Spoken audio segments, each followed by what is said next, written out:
Care. O, ano ka? Dentist? Manghihilot? Ano? Therapist? Public. Public? Anong public? Ano ka? Public chismosa? No? Anong public? Public school. Public. Eskwelahan ka? Yes. Tao ka, hindi ka eskwelahan. Okay. Care. Happy Grabe. Women's Month, no? Sa mga kababaihan natin dyan. Most especially sa ating mga kababayang mga teachers sa ating lugar sa Pilipinas, mga kaibigan. Thank you. Care, bakit po nandito kayo sa Live ni 2.0? Naghanap ng kaibigan. Los. Oo.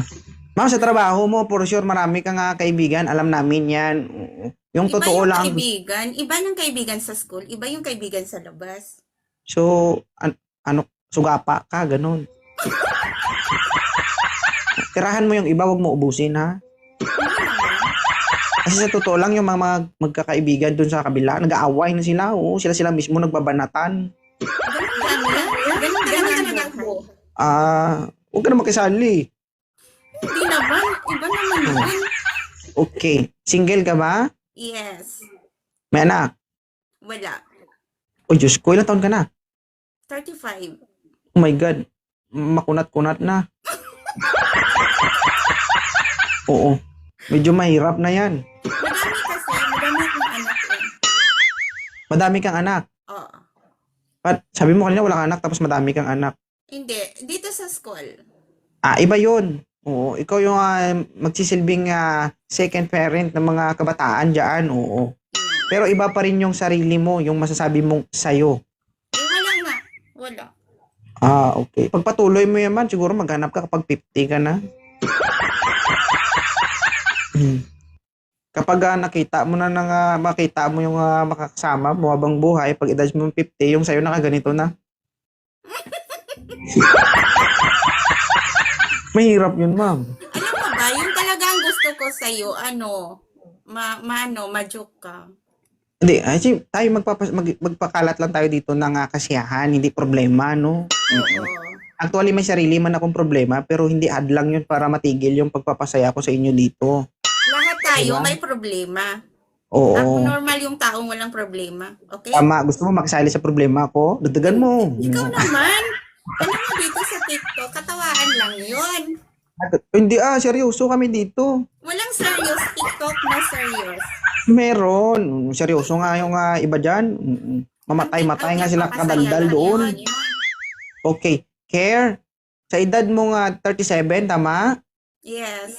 Sa edad mo 35. sa edad mong 35 anyos, never ka nagkaroon ng boyfriend? Meron akong boyfriend noon. So, ibig sabihin, hindi na buo ang makina mo.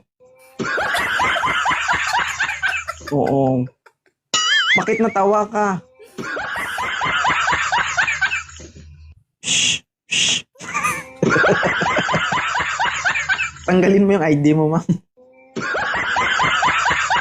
Tanggalin mo yung ID mo. Okay.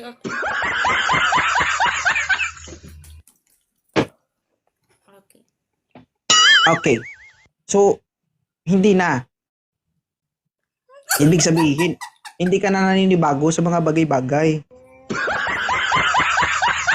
Maganda yan para pag nagkaroon ka ng boyfriend, ibig sabihin, all the way. Kung sakali man makahanap ka ng karelasyon, hindi na masikip ang kanyang Ang dadaanan. saya mo, no? As in, ang saya mo. Ha? Masaya kang kausap. Makawala ng problema, makawala ng stress. Oo, pero ako problemado. Kahit ako naman, marami kong problema. Ikaw naman. Okay. Sige. Maganda yan, ma'am, pag nakahanap ka ng karelasyon dito. Hindi siya mahihirapan. Hindi na masikip ang kanyang dadaanan. Agay ko.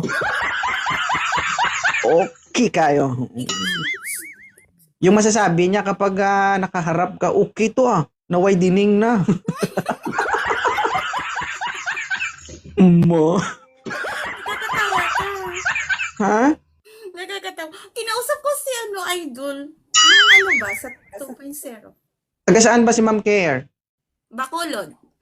Ilongga ito. Namit-namit ba? Yeah. Uy, galapiti. Ni ko nga, pason mo ni ko. Oo. Guys, paalala, wala po itong anak. O, ibig sabihin, buong buo. May gas-gas lang. O, ano naman ang gusto ni Ma'am Care sa isang lalaki?